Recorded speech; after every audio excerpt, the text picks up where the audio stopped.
So, at first, I was working on a completely separate video. However, recently, some alarming things have been occurring regarding censorship and mass removal of media online that has deeply concerned me and a lot of the online community. And something even more concerning is the fact that these forms of censorship are being packaged in ways that portray it as some good thing. People are falling for it, and this isn't a new thing. Imagine for a second if your favorite animated show was suddenly poofed from existence because it was inappropriate for children, even if you aren't on a children's platform, simply because some organization that brands itself on protecting children deemed that the show portrayed, let's say it portrayed an abusive relationship, which is problematic for them, and therefore it's a bad look for a platform to keep it in their libraries, so they push for that platform to drop it. There has been a long history of organizations pushing for changes of what is and what isn't allowed on the internet, usually under the guise of stopping child sexual exploitation, fighting human trafficking, and stopping the abuse of women and children. A pretty good fight to fight, right? However, some of these organizations have some interesting ties and backgrounds. For example, the National Center on Sexual Exploitation, which was previously known as Morality in Media or Operation Yorkville. Morality in Media was a conservative anti-pornography organization that also campaigned against same-sex marriage, sex shops, sex toys, and comprehensive sex education. Eventually, the organization began to die out for obvious reasons, so they rebranded in 2015 to NCOS, or the National Center on Sexual Exploitation, who still has roots in and ties with extreme anti-gay organizations. Or how about Exodus Cry, an organization whose motto is "Everyone should be free," fighting for the freedom of all sex trafficking victims. They seek to end illegal sex trafficking, as well as the abolition of the entire legal commercial sex industry, including pornography, strip clubs, and sex work. Their leadership has shown some pretty interesting anti-LGBTQ and anti-abortion views, one of the most interesting being their CEO Benjamin Nolot comparing abortion to the Holocaust, and he also just condemns gay marriage. Fun fact, this actually caused HBO to pull out their support for the organization during their 20 Days of Kindness event in 2020, when they realized they didn't want to be associated with all that. And this isn't the only time the organization has had a collaboration fizzle out because of their CEO's views. The National Slavery Museum also walked away from a collaboration with them because of this, but of course Exodus Cry denied accusations of homophobia because that's just their CEO's personal views. Organizations like this have in the past made pushes for changes in legislation that have resulted in unholy legal spaghetti across the internet. That has led to sites suddenly scrambling, cutting chunks off their sites to avoid getting caught in some type of legal blowback. And in this confusion, some of these organizations have identified a key point in the online space that can allow them to apply pressure to push their policies. Do you remember in 2021 when OnlyFans made the decision to ban sexually explicit content from its platform, even though sexually explicit content was what carried their platform? If you don't remember it, it was a shit show. The decision would eventually be reversed in like a week or less, but that's because there was obvious backlash. But why would OnlyFans ever even consider this? Well, OnlyFans explained that these changes were to comply with the requests of their banking and payout providers, one of which being MasterCard, who made changes to their policies, changes that were lobbied by NCOS, previously Morality in Media, and Exodus Cry. Payment processors like MasterCard, Visa, and PayPal have an undeniable monopoly over payment processing, meaning if a website or platform is unable to do business with them and use their services, it's damn near a death sentence. Being corporations who care about brand image while also having a massive monopoly on payment processing, these payment processors are easy targets for organizations to weaponize public sentiment and force them to force platforms to buckle under their pressure. And some of the community is watching this Trojan horse walk on by and just letting it slide. Which leads us to the recent issues involving Steam and itch.io removing content to comply with payment processors. Around July 16th, Steam delisted hundreds of games from their catalog because they, quote, may violate the rules and standards set forth by their payment processors, end quote. Processors such as Visa and MasterCard. This was a result of an organization I've yet to mention called Collective Shout, who had been running a campaign of pushing payment processors to bully platforms into removing any game they deem inappropriate due to their contents or themes. At first, these games that were removed from Steam were mostly not suitable for work games specifically involving themes of incest or sexual assault, and this was applauded by some because these games had some problematic contents. But for others, this looked scary, and rightfully so, because let's think about this. If payment processors can dictate what a user can and cannot purchase, that is an absolute nightmare scenario, and that right there could be a very slippery slope. But of course, since what was removed were these games involving incest and sexual assault, people just took it as a good thing, because surely they won't go any further than that, they were just banning the bad stuff. Well, turn around to just a few days ago, itch.io, another game distribution platform, was strong-armed by payment processors pushed by Collective Shout and removed all not suitable for work games from their platform, saying, quote, "We have de-indexed all adult not suitable for work content from our browse and search pages. We understand this action is sudden and disruptive, and we are truly sorry for the frustration and confusion caused by this change. Recently, we came under scrutiny from our payment processors regarding the nature of some content hosted on itch.io. Due to a game titled No Mercy, which was temporarily available on itch.io before being banned back in April, the organization Collective Shout launched a campaign against Steam and itch.io, directing concerns to our payment processors about the nature of certain content found on both platforms. Our ability to process payments is critical for every creator on our platform. To ensure that we can continue to operate and provide a marketplace for all developers, we must prioritize our relationship with our payment partners and take immediate steps towards compliance." Not only did they remove anything NSFW from the store, they removed these games from people's libraries, offering no refund. If the game is not immediately on your hard drive, it's gone. You cannot download the game that you paid for. In this instance, the games removed weren't just ones you would deem problematic, it was any not suitable for work game. You are not allowed to buy adult content because your payment processor said so. Or I guess I should say, this organization based all the way in Australia told your payment processor to say no, or else they will look bad. And Collective Shout is not a new organization. They too have been around for a while. In 2018, Collective Shout encouraged supporters to sign a petition to ban Detroit Become Human from sale in Australia, claiming the game features child abuse and violence against women. Which there are themes of child abuse and violence against women in Detroit Become Human, but these are not glorified, these are just showing depictions of this behavior and the suffering that it can cause. But moving on, in 2014, the organization called on Target to remove Grand Theft Auto 5 from store shelves as well. Their campaigns haven't seen much success until now. This recent change has had massive implications, and it is very unlikely that it will stop here. Collective Shout has already set sights on calling for all not suitable for work content to be banned from Twitter. And maybe this doesn't alarm you. Maybe you couldn't care less if not suitable for work content is allowed or not. I could go on about the importance of adult content and how sex workers are real workers and should be offered protections, but that would require an entire video in itself. So I'll just say this. If you say you don't care because you don't consume adult content, which most of my audience watches Hell of a Boss and Has Been Hotel, so you should be a little concerned, what makes you think they're going to stop at your definition of adult content? They'll go much further, from cutting forms of adult content to anything that could be deemed adult, like furries with Fansly. And for that last part where I referenced Has Been Hotel and Hell of a Boss, you probably went, well, yeah, they only ban not suitable for work stuff. Has Been Hotel and Hell of a Boss, they're not suitable for work, they're just like R-rated. Yeah, but it shows prostitution, substance abuse, sexual abuse, LGBT relationships, things that some conservative organizations have already shown us they don't like seeing depictions of. What makes you think they won't stretch out a little further? What makes you think they won't stretch out to sites that aren't just dedicated to adult content, but sites that just may so happen to have it as well? It's affected other sites already before, like Pixiv, if you remember that fiasco, or Manga Library Z, and now Steam and itch.io. Or who's to say other organizations won't try to follow suit, but even harsher? It is no secret that in politics there have been many attempts to lump in the LGBTQ community into unfair categories of adults or not suitable for work. There are many who deem anything LGBT related as being pornographic, and there is nothing stopping payment processors from cutting that off too. All it takes is another organization weaponizing public sentiment the same way they always have. What's stopping them from trying to ban things like furries or depictions of any anthropomorphic animal because it could be considered something close to bestiality or something else problematic? Or I mean, morality in media was anti-sex education. Depictions of something as natural as menstruation could be deemed as something not suitable for work by them. Therefore, any media that depicts these themes gets tossed into the hygiene box. And also, we haven't even discussed the implications of payment processors being able to not let you spend your money on what you want because it doesn't fit their backers' beliefs or looks bad on their brand. That is insane because they exist to be the middleman here. I could go on with examples, but you guys are smart enough to get what I'm saying.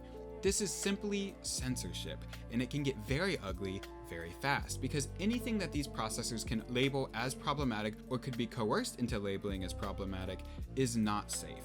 There is a real world where if this goes unchecked, it could snowball, and even if it doesn't, it sets a precedent for more ways of censoring what kinds of art you can engage with or purchase with your money. Currently, people are taking action and contacting their payment processors to demand answers, but so far, they've only responded with denial. But the more people that speak up, the more the community fights, the more we can convince platforms to stand their ground against these payment processing monopolies and not allow them to censor what we create and consume on the internet. It's important that we stop this now and call out how some of these groups use the issue of trafficking, sexual assault, and abuse of women and children to instead go after sex work, the adult industry, or anything that they may find inappropriate. Because if this does go unchecked, there exists a reality where adult content or anything deemed as such could end up being banned at government levels to quote-unquote protect the children. Oh, there's no fucking way! Do you suck at parenting? Is it too hard to monitor your kids' activity online? Do you ever wish you could just skip teaching your kids about online safety? Ever wish you could just give your child unrestricted internet access and not have to think twice? Is setting parental controls on your child's device too hard for you? Well, now introducing the Online... I'm not doing that anymore. The Online Safety Act is a new set of laws in the UK that, quote, puts a range of new duties on social media companies and search services, making them more responsible for their users' safety on their platforms. The Act will give providers new duties to implement systems and processes to reduce risks their services are used for illegal activity and to take down illegal content when it does appear. Now, illegal content is already usually removed quite quickly from most platforms for other reasons, but essentially what this law does is make it so anything that is deemed not suitable for work now requires ID verifications for, which makes everything, even if it's not suitable for work, so much more inaccessible. There are many reasons people online wouldn't want to have to send in a picture of their ID or their face so they can visit certain websites. One, there's the risk of privacy being violated. The age and ID verification methods aren't done through the government. The burden falls on the websites to find these ways to identify their users, which will usually be some third-party ID verification software. The possibility of mass private data leaks is very possible. We've already seen the dangers of this recently. Recently, an all-women's app called the T app suffered a data breach. This app was women only, and to confirm that you were female, they required ID verification. It didn't take long for a massive breach to happen, resulting in there now quite literally being an interactive map of every single woman who used the T app, along with pictures of their face and their personal information. People are even making games where they will rank the woman based on their attraction to them. I'm sure there are other videos out there that will go in depth about the T-app situation, but it's a fucking nightmare. The point is, this could result in new ways of people's information being leaked, whether it be hacked through an unsecure repository or the information is simply mismanaged, and your private information could end up getting shared around. There's also the concern of surveillance. There is no secret that user data is tracked across the internet, and user information is sometimes sold for profit. This is how we get personalized ads and a lot of other things. There have been massive documentaries made about this type of thing. It is also known that governments can also track individual activities through the internet. With these systems, it is much easier to track users and their activities across the internet. But this leads to the third issue, which is the theme of this video, censorship. This age identification is an obvious barrier to view certain types of content online, which makes it harder to share said content with others, effectively hiding it. Let's say not just porn, but depictions of violence are considered adult content. Then videos of police brutality suddenly become much easier to quiet and snuff out since there's already a barrier to view and share them. This law has already caused a lot of stress for internet users in the UK, and its effect is already being seen on Discord, Twitter, and various adult websites. And remember how we said what's hidden behind a verification wall won't just be porn? Yeah, we were right about that. Various things that aren't inherently not suitable for work, but just so happen to conveniently fall in some category of adult, are being hidden from users.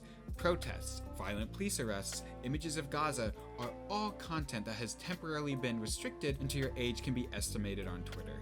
The fact that it's saying age can be estimated probably means it's using some facial scanning that uses AI to predict your age or determine if it matches you with your ID, which is always a joy to deal with.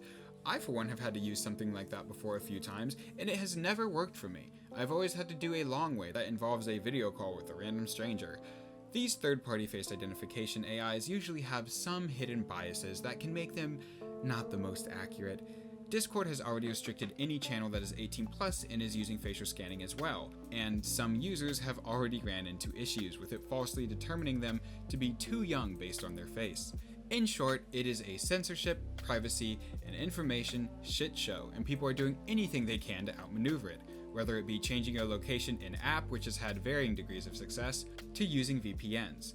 Proton VPN has had a massive uptick in users since the Online Safety Act came into play, and it is not stopping. But there's more. People in the UK aren't just avoiding it, they're fighting it. Currently, there's a petition to repeal the Online Safety Act that at the time of writing this has blown the amount of signatures required for Parliament to consider it for debate out of the water. The required signatures were 100,000. The current amount at the time I'm writing this is well over 250,000. Hi, Editing Devad here. As about an hour ago, the petition now has almost 400,000 signatures, and the UK Parliament has responded. They basically just said, we hear you.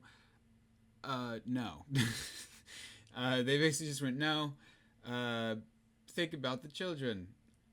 Yeah, that's it. I really don't understand how UK Parliament works, but there are currently other UK politicians that I'm seeing who are talking about it, but yeah, what the fuck? Along with that, there are some sites that are not complying with the Online Safety Act and are refusing to back down. Like Wikipedia, for example, who is taking legal action arguing that they would be forced to censor crucial facts and potentially expose their volunteer contributors to real-world harm. They also say bad faith actors could abuse these laws by filing fake complaints or exploiting vague wording of the law to remove articles they disagree with. Wikipedia's legal case was heard just a few days ago, and currently, at least for us outside the UK, all we can really do is wait and see. But it's important we fight against dangerous laws like this now before it gets pushed further. And thank God the US hasn't tried to copy this yet. Oh my god! S1748, or the Kids Online Safety Act, is a bill to protect the safety of children on the internet by, you guessed it, requiring internet service platforms to take measurements to reduce online dangers for minors and make the highest possible restrictive settings be set as default for all minors on the platform. Basically, if you do not identify yourself and use an ID to prove that you are not a minor, you are not seeing jack shit on the internet.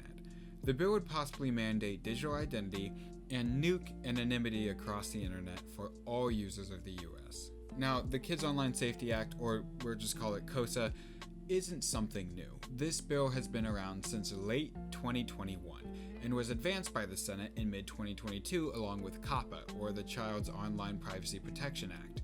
Together, they both got a year-end push in Congress but failed to pass.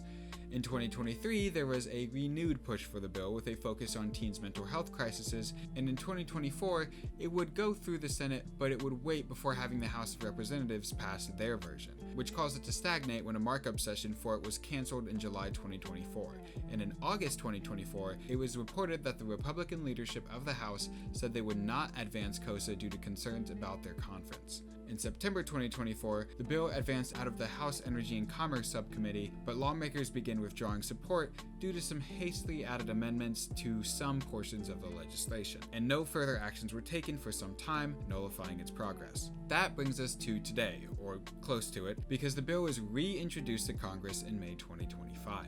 Sorry if that was a lot, but for those of you who don't know what the fuck I just said regarding the history of this bill, basically the US has 3 branches of government. This is the legislative branch. Legislative branch is responsible for making federal laws. It's bicameral, meaning there's 2 power structures in the branch that makes the federal laws. House of Representatives and the Senate, they both have different structures and procedures, but in the end, both chambers have to agree on a bill for it to become a law. And it basically spent time getting Smash Bros juggled around in Congress between the 2 chambers, rinse and repeat.